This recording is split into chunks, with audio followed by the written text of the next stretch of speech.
Hello.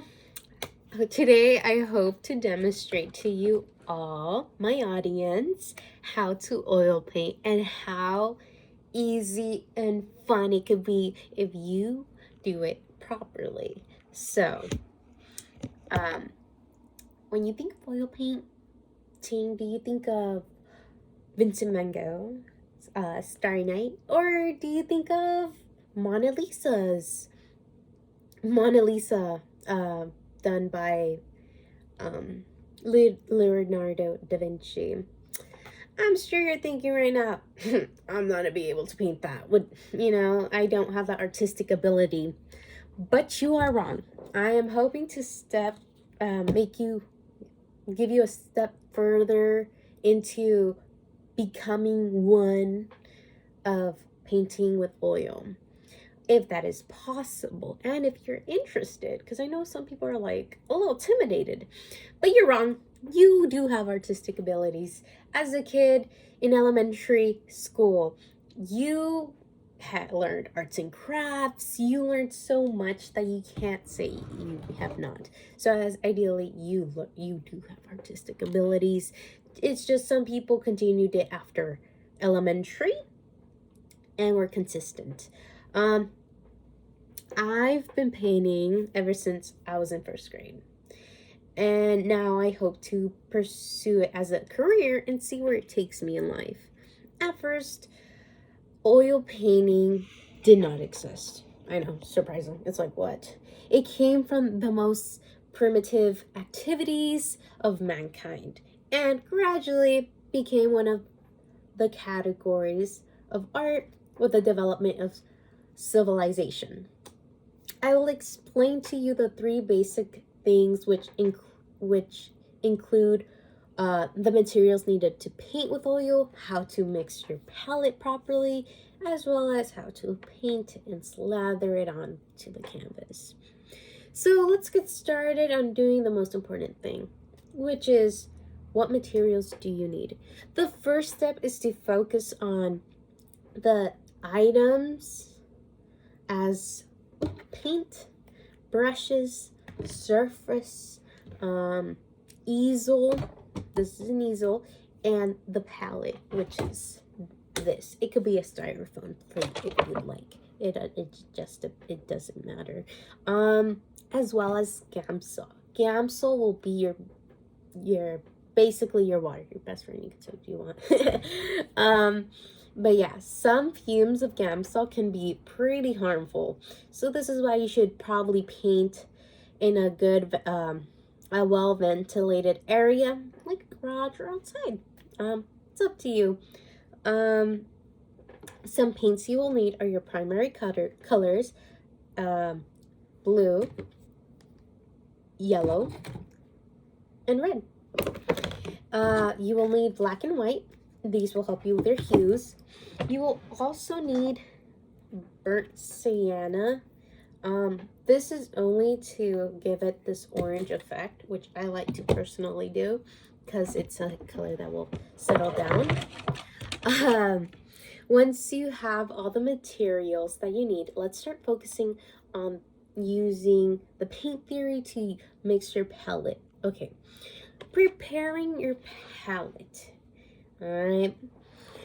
When placing your pigments onto the palette, make sure there's enough room in the center to have room to paint freely. So like right here, all this, that's my area to move freely. So ideally you should have yellow, red, and blue, and then black and white. So now with the mixing areas, this is where you're gonna use blue. Let me use this. Blue, you'll get blue, you'll put it in there. Then you get white and black. You just mix it here. You get a lot of more white than black, just a tiny bit of white. You mix, and then you'll have like a gray color.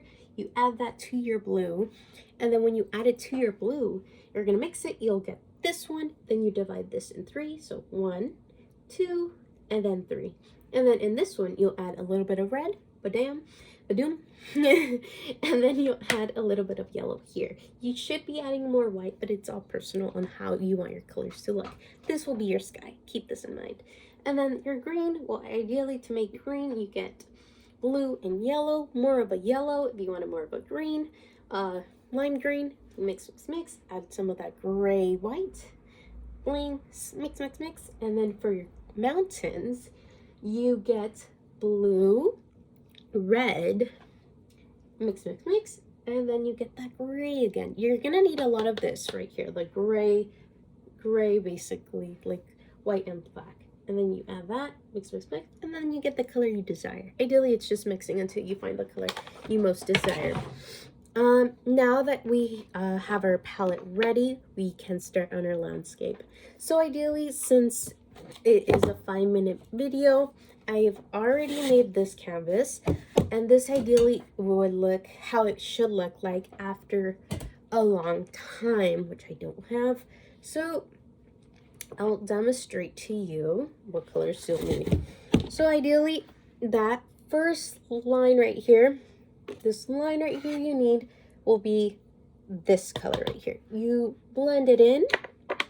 You should be blending it in. So you get this one, blend.